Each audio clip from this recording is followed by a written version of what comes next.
V tem videu oziroma posnetku si bomo pogledali cilje, končne cilje, potem posredne cilje,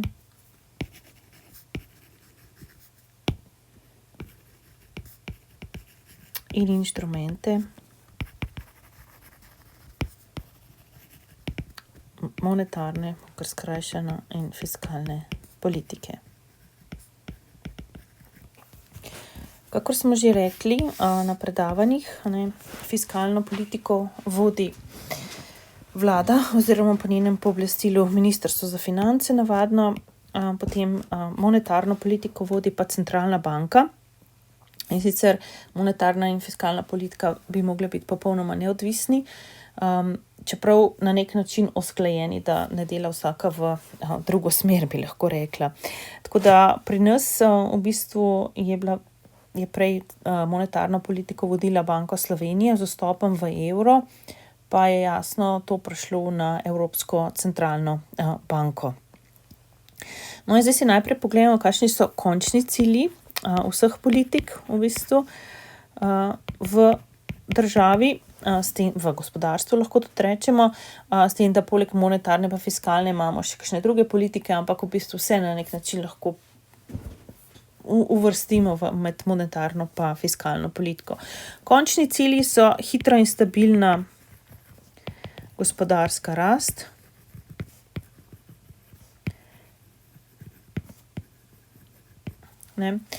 tukaj je med ekonomisti, mogoče če vam samo še to povem, na nek način malo, bom rekla, nasprotujočih si pogledov, ali bi mogla biti gospodarska rast stabilna ali ne, kar nekateri pravijo, da če je gospodarska rast stabilna, se trend gospodarske rasti malo zmanjša.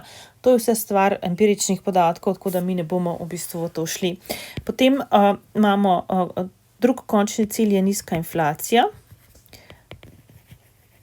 V drugem posnetku smo si že pogledali, kaj je to nizka inflacija oziroma kakšna je optimalna inflacija, od 0 pa do 2% je nekakšen konsens, da naj bi bila inflacija. Potem imamo nizko brezposelnost. To ne pomeni, da je brezposelnost enaka 0. Upam, da bomo naredili še en posnetek o tem, o naravni stopnji brezposelnosti. To je v bistvu tista brezposelnost, ki je na dolgi rok za gospodarstvo sprejemljiva. Recimo v Ameriki, v ZDA je to nekje 4%, v Evropi je približno 8%. Potem imamo pa še uravnotežen proračun. Čeprav že spet pri proračunu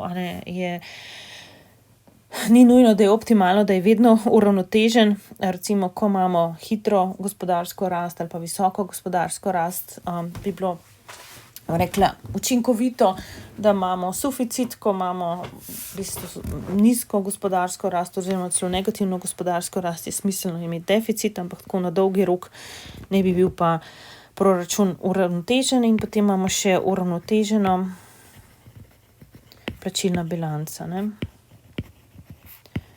To je pa plačilna bilanca s plačilno bilanco v bistvu merimo, kakšen je uvoz oziroma izvoz, in tudi pri uravnoteženi plačilni bilanci lahko povem, da v bistvu skoraj ni države na svetu, ki bi imela uravnoteženo plačilno bilanco, čeprav na dolgi rok mora to biti. Nekatere države imajo že spet pozitivno plačilno bilanco, nekatere imajo negativno plačilno bilanco. Recimo primer ene države z negativno plačilno bilanco je ZDA, primer države s pozitivno plačilno bilanco pa recimo Kitajska. To so končni cilji tako monetarne kot fiskalne politike. Zdaj si bomo pa pogledali posredne cilje.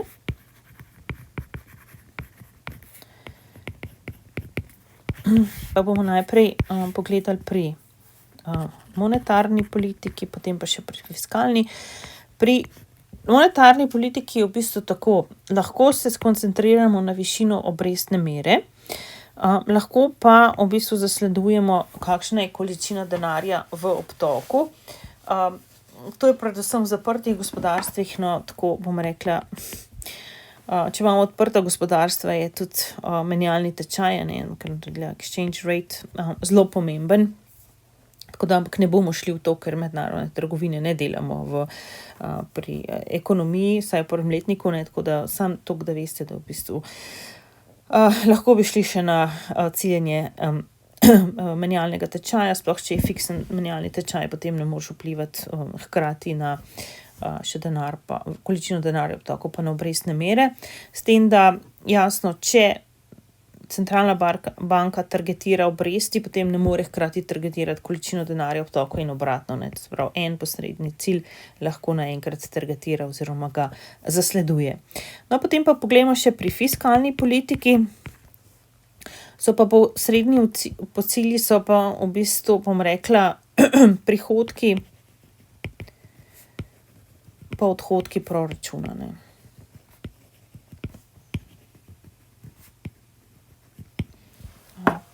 Odhodki so pač, kako bo država denar zapravila, če lahko da rečem, oziroma ne zapravila, potrošila. Prihodki so pa, koliko pride denarja v proračun, ne. No, zdaj gremo pa na inštrumente. Pa bomo najprej inštrumente fiskalne politike pogledali, ker jih je malo manj. Zdaj, inštrumente fiskalne politike poznamo posrednega pa neposrednega. Posredni inštrument je v bistvu sprememba dajatev. To so razni davki, takse in tako naprej. Neposredni je pa sprememba državnega trošenja. In zdaj posredni, ta sprememba dajatev najprej, bomo rekli, vpliva na razpoložljivi dohodek, ta pa potem vpliva na porabo, ne. In mi vemo, da je v bistvu BDP je sestavljen iz naslednjih vrst trošenja, poraba plus investicije plus državni izdatki plus neto izvoz, ne. In jasno, če držimo vse ostale spremenljivke konstantne, če poraba pade, pade tudi bruto domači proizvod. Pri neposrednem inštrumentu fiskalne politike, to se pravi spremembi državnega trošenja, je pa to direktno potem vpliva na BDP, ne, ker vidimo, da je v bistvu trošenje države en izmed elementov bruto domačega proizvoda. No, potem gremo pa na inštrumente monetarne politike. In tukaj razdelimo to inštrumente monetarne politike, jih razdelimo na kvantitativne in kvalitativne. Kvalitativni pa kvantitativni. Pri kvalitativnih, tule ima zelo veliko vlogo ima centralna banka, ki v bistvu da določena, bom rekla, priporočila poslovnim bankam, kako naj se obnašajo, kaj naj delajo in tako naprej, in ponavadi potem banke to upoštevajo, ker je centralna banka zelo velika avtoriteta. Tako da, recimo, centralna banka reče, tale regija je nerazvita, dajte recimo kredite v tej regiji, v Sloveniji, po malo manjši obrestni meri ali kaj podobnega, Bolj pomembni za monetarno politiko so kvantitativni ukrepi, in v bistvu poznamo ukrepe, ki določajo obvezno rezervo, ki vplivajo na obrestno mero, in potem imamo nekaj, kar se reče open market operations, oziroma operacije na prostem trgu, ki gre pa za prodajo in nakup vrednostnih papirjev na trgu, In si poglejmo vsakega po vrsti. Zdaj, obvezna rezerva je tista rezerva, ki jo določi s predpisom centralna banka. To pomeni, da recimo banke imajo lahko, ko dobijo depozite, lahko oziroma morajo zadržati del depozitov kot obvezno rezervo. Preostali del, to se pravi presežno rezervo, pa v bistvu lahko ponudijo na trgu v obliki kreditov. In jasno je, višja kot je obvezna rezerva, manj je kreditov, manj denarja, novega je lahko skreirano v gospodarstvu. Manjša kot je obvezna rezerva, več denarja je lahko kreiranega v gospodarstvu.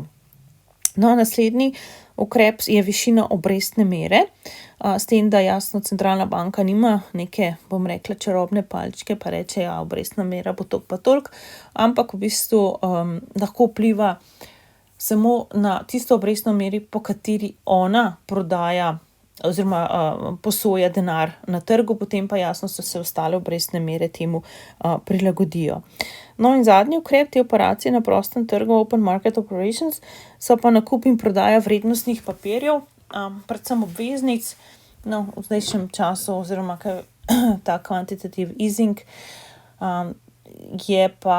so v bistvu centralne banke tudi druge vrednostne papirje kupovale pa prodajale, ne samo obveznice, ampak recimo, če meni centralna banka, da je na trgu prevelika količina denarja v obtoku, potem v bistvu začne prodajati svoje vrednostne papirje, tako da subjekti v gospodarstvu kupijo vrednostne papirje, centralna banka pa v bistvu dobi nazaj gotovino, ne, in tisto gotovino potem spravi, to se pravi, ne da nazaj v obtok.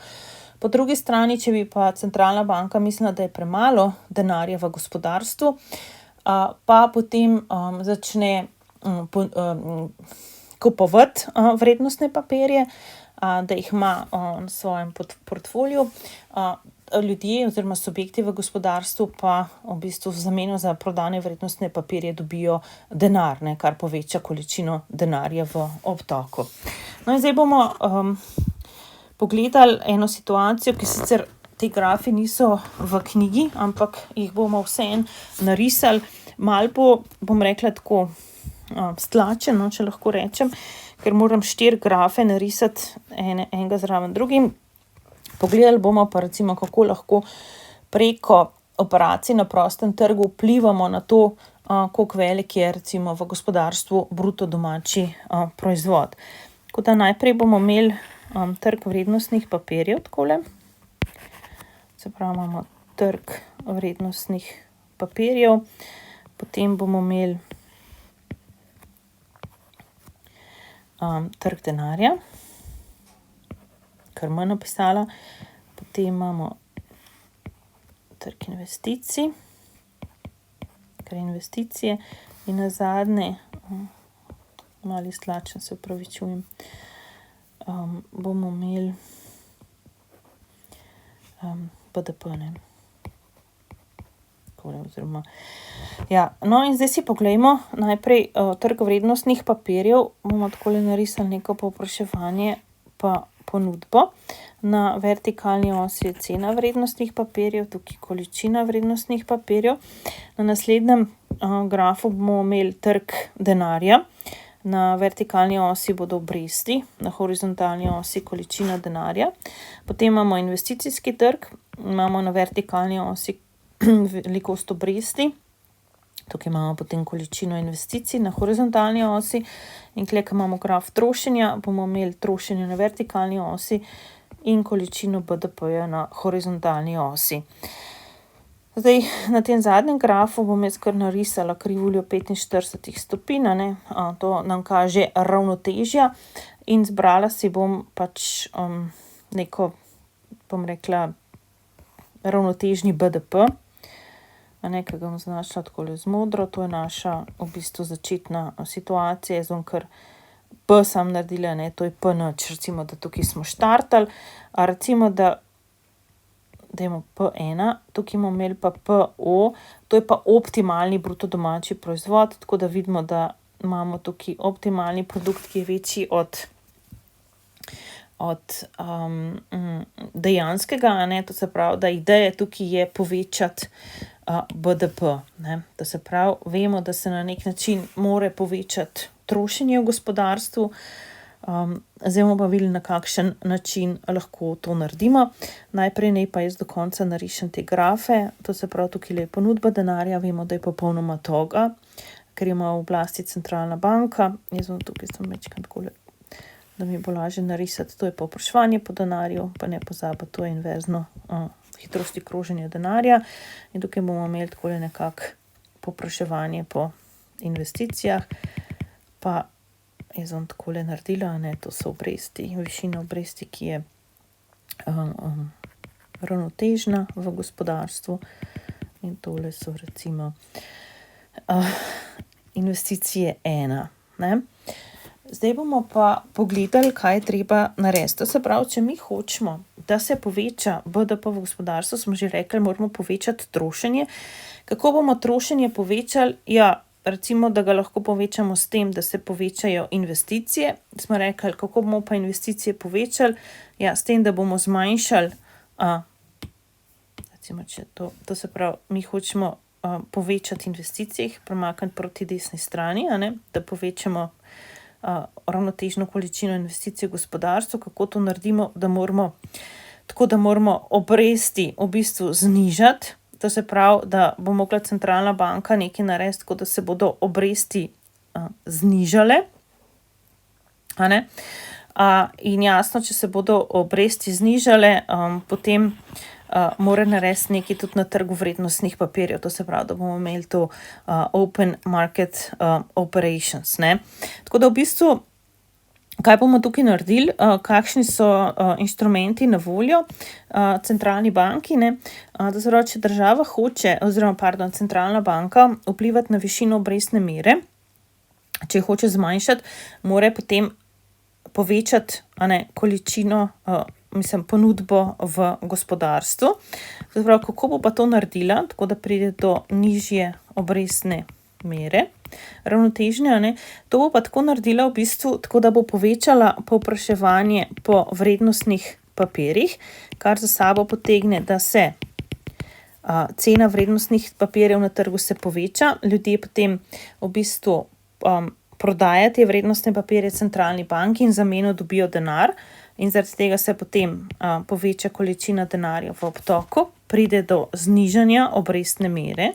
Ta znižana obrestna mera pa jasno tudi pomeni, da se poveča količina investicij v gospodarstvu, se poveča na I2.